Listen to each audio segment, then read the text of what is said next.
جیسے گھر میں تعلیم ہوتی تھی تو بچے سے استاد نے پوچھا کیا بنو گے، اس نے کہا صحابی بنوں گا۔ صحابی تو نہیں بن سکتا، وہ ایک شوق ہے کہ صحابی بنوں گا۔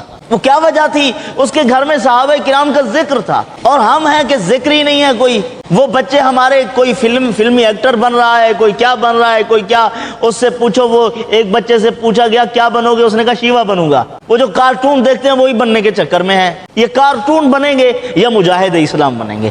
اسلام میں اہمیت کس کی ہے، کس بنیاد پر اسلام کسی کو مقام دیتا ہے، کسی کو اہمیت دیتا ہے، اس بنیاد کو دیکھنا چاہیے۔ ایک کلیہ اور ضابطہ یہ ہے، معاشرے میں جس بنیاد پر آپ کسی کو اہمیت دیں گے اسی کو لوگ بنیاد بنائیں گے اور اسی سے اہمیت حاصل کرنا چاہیں گے۔ مثال کے طور پر اگر آپ کسی کو ایکٹر ہونے کی وجہ سے، فلم کا ایکٹر ہے، کوئی ڈرامے وغیرہ بناتا ہے، اس قسم کے لوگ ہیں، ان کو آپ اہمیت دیتے ہیں، کرکٹر ہے اس کی آپ کے ہاں اہمیت ہے، تو آپ کے بچے جو آپ کو دیکھ رہے ہیں کہ والد محترم کس کو مقام دیتے ہیں، کس کو عزت دیتے ہیں، آپ کے بچے بھی اسی بنیاد پر مقام حاصل کرنا چاہیں گے، اسی چیز کو بنیاد بنائیں گے وہ، کہ والد محترم کے ہاں کسی عالم دین کا مقام تو ہے ہی نہیں، کسی اللہ والے کا مقام تو ہے ہی نہیں، ان کے ہاں عزت کا معیار دنیا کی دولت ہے، پیسہ ہے، دنیاوی وجاہت و شہرت ہے، تو وہ اسی کو حاصل کرنے کی کوشش کریں گے۔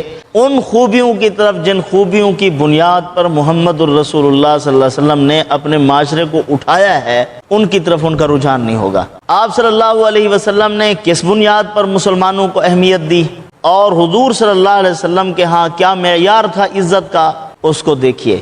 راتوں کو اٹھ کے مسجد نبوی میں جا رہے ہیں اور صحابہ کرام کو دیکھ رہے ہیں، ایمان اور اعمال صالحہ کی بنیاد پر صحابہ کرام کو فوقیت اور اہمیت مل رہی ہے۔ جو سب سے پہلے ایمان لائے ان کا مقام زیادہ ہے، جو بعد میں ایمان لائے ان کا مقام ان سے کچھ کم ہے، لیکن سارے صحابہ ہماری آنکھوں کے تارے ہیں۔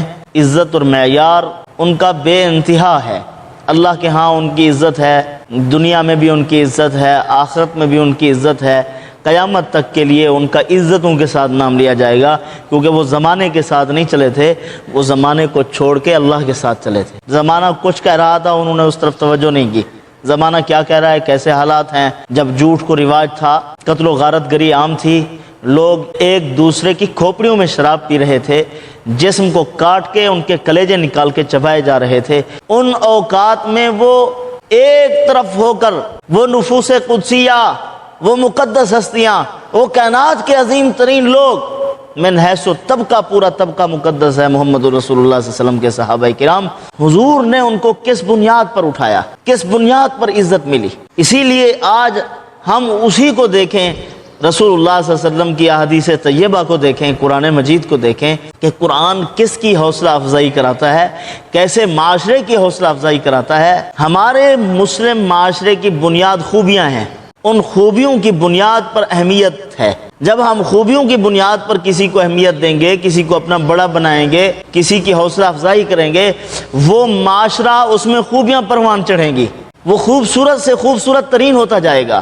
اور جہاں برائی کی حوصلہ افزائی ہوگی، چور چکار کا ساتھ دیا جائے گا، بدماش اور اچک کے آدمی کا ساتھ دیا جائے گا، ایک آدمی کسی کی عزت کو تار تار کر کے آ جاتا ہے اور ہم سیاسی ڈیرے پر اس کا ساتھ دینے کے لیے چلے جاتے ہیں، یہ ساری چیزیں پارٹی بازی ہیں، یہ اسلام نہیں ہے، اسلام کے خلاف ہیں۔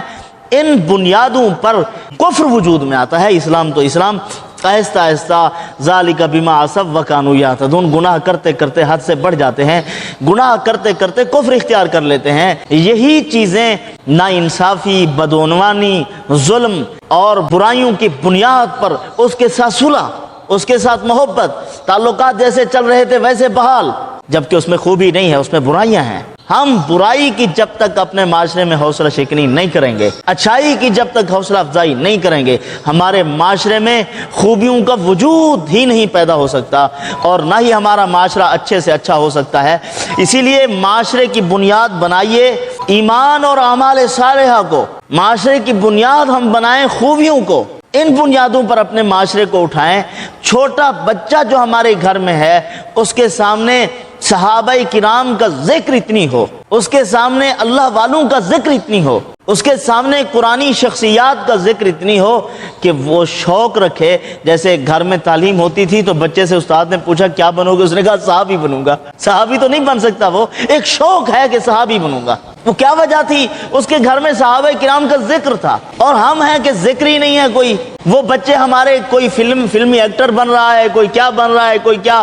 اس سے پوچھو، وہ ایک بچے سے پوچھا گیا کیا بنو گے، اس نے کہا شیوا بنوں گا. وہ جو کارٹون دیکھتے ہیں وہی بننے کے چکر میں ہے. یہ کارٹون بنیں گے یا مجاہد اسلام بنیں گے؟ اسی لیے اپنے معاشرے کو اٹھائیے، اپنے گھروں کا ماحول تبدیل کیجئے.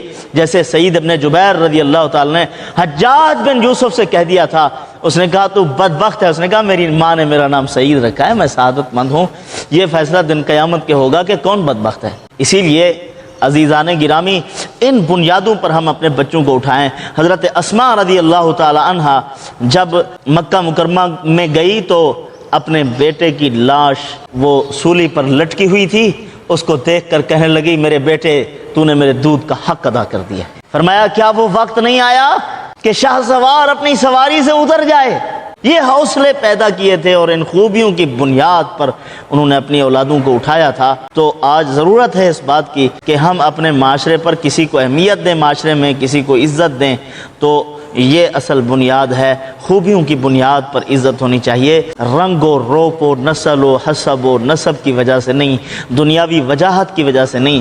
چاہے جتنی بد کردار کیوں نہیں ہے، دولت ہے تو ہم اس کے پاؤں چاٹنے کے لیے تیار ہو جاتے ہیں. یہ اسلام نہیں ہے، اسلام کی خلاف ورزی ہے. اپنے اندر غیرت پیدا کرنی چاہیے. ایمان ہے تو غیرت ہوگی، ایمان نہیں ہے تو بے غیرت ہوگا. ایمان اصل غلامی سے نکالتا ہے. یاد رکھیے منافقانہ اسباب اور منافقانہ چالیں جو حضور نے بتلائی ہیں وہ ساری کی ساری ان کی بنیاد غلامی ہے. آدمی آزاد ہوگا، طاقتور ہوگا اور اپنے ایمان کو مضبوط کرے گا تو وہ کبھی بھی ان لگی لپٹی باتوں میں نہیں لگ سکتا. وہ مضبوط ہوگا اور حق بولنا، حق بات کرنا، حق کا ساتھ دینا اس کا رویہ ہوگا. ورنہ کبھی دائیں کبھی بائیں، نہ وصال صنم نہ خدا ہی ملا، نہ ادھر کے رہے نہ ادھر کے رہے.